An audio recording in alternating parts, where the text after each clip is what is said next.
அரசு உத்தரவை மீறி மாணவர்களிடம் 3,14,00,000 ரூபாய் கூடுதல் கட்டணம் வசூலித்த கல்லூரிகள் தொடர்பாக CAG அறிக்கையில் அம்பலமாகி இருக்கிறது. பல கல்லூரிகள் அதிக கட்டணம் வசூலித்தது குறித்து அரசினுடைய கவனத்திற்கு கொண்டு சென்றும் நடவடிக்கை இல்லை என்று CAG உடைய அறிக்கையில் தகவல் வெளியாகி இருக்கிறது. இது பற்றிய முழு விவரங்களை அறிவோம். செய்தியாளர் ரமேஷ் இணைகிறார்.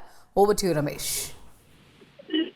கல்லூரிகள்ல மாணவர்களிடம் விண்ணப்ப கட்டணம் அப்படிங்கிற பெயர்ல 3,14,00,000 ரூபாய் கூடுதலாக வசூலிக்கப்பட்டிருப்பது CAG அறிக்கை மூலம் தெரிய வந்திருக்கு. குறிப்பா அரசு உதவி பெறும் கல்லூரிகள், சுயநிதி கல்லூரிகள்ல விண்ணப்ப கட்டணம், விண்ணப்ப செயலாக்க கட்டணம் அப்படின்னு மாணவர்களிடம் வசூலிப்பது வழக்கம். இதை அரசு மற்றும் கல்லூரி கல்வி இயக்குநரகம் கண்காணிக்க வேண்டும். ஆனா கண்காணிக்க தவறியதுனால 2021 முதல் 2024 வரை மாணவர்களிடையே 3,14,00,000 ரூபாய் அதிகமாக வசூலிக்கப்பட்டது தெரிய வந்திருக்கு. குறிப்பா கல்லூரிகள்ல இளங்கலை பயிலக்கூடிய மாணவர்களுக்கு விண்ணப்ப கட்டணமாக 48 ரூபாயும், பதிவு கட்டணமாக 2 ரூபாயும் வசூலிக்கப்படும். அதே மாதிரி முதுகலை படிக்கக்கூடிய மாணவர்களுக்கு விண்ணப்ப கட்டணமாக 58 ரூபாயும், பதிவு கட்டணமாக 2 ரூபாயும் வசூலிக்கப்படும். ஆனா இதையெல்லாம் மீறி 72 கல்லூரிகள்ல 29,579 மாணவர்களிடம் விதியை மீறி 50 ரூபாய் முதல் 545 ரூபாய் வரைக்கும் இந்த பதிவு கட்டணம் வசூலிக்கப்பட்டிருக்கு.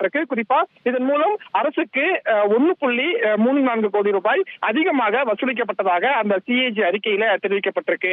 அதே மாதிரி 16 கல்லூரிகள்ல அரசு ஆணைக்கு புறம்பாக 82,389 மாணவர்களிடம் விண்ணப்ப செயலாக்க கட்டணமாக 1,28,00,000 ரூபாய் கூடுதலாக வசூலிக்கப்பட்டிருப்பது CAG அறிக்கை மூலமா தெரிய வந்திருக்கு.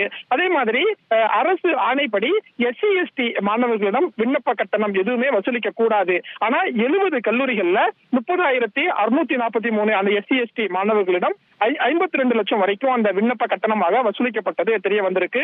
ஒட்டுமொத்தமா தமிழ்நாடு முழுவதுமே கல்லூரிகள்ல மாணவர்களிடமிருந்து விண்ணப்ப கட்டணமா 3,14,00,000 ரூபாய் கூடுதலாக வசூலிக்கப்பட்டிருக்கு அப்படிங்கிறது தான் CAG அறிக்கை சுட்டிக்காட்டுகிறது. குறிப்பா மாணவரிடமிருந்து வசூலிக்கப்பட்ட இந்த அதிகப்படியான கட்டணத்தை மாணவர்களிடமே திருப்பி வழங்கணும், கல்லூரிக்கு இதற்கான உத்தரவை அரசு கொடுக்கணும் அப்படின்னு அந்த CAG அறிக்கையில குறிப்பிடப்பட்டிருக்கு. தகவல்களுக்கு நன்றி ரமேஷ். செய்திகளை உடனுக்குடன் தெரிந்து கொள்ள உடனே சப்ஸ்கிரைப் பண்ணுங்க.